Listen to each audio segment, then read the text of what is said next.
Well, tonight, an emotional and solemn event on the North Shore, remembering the lives lost on the Edmund Fitzgerald.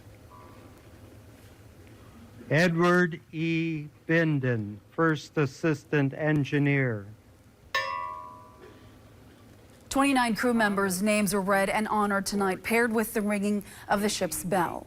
A naval hymn was performed in front of a sold-out event at Split Rock Lighthouse. 2,000 attendees paid homage to the 50th anniversary of the sinking, with thousands more watching online. Split Rock Lighthouse's site manager Hayes Scriven kicked the ceremony off by thanking everyone in attendance. We extend our heartfelt thanks to all of you joining us today, both here and in person, or watching online. While the Fitzgerald is among the most well-known shipwrecks of the Great Lakes, it is also sadly the most recent to result in loss of life. In honor of the anniversary, Split Rock's beacon is now lit.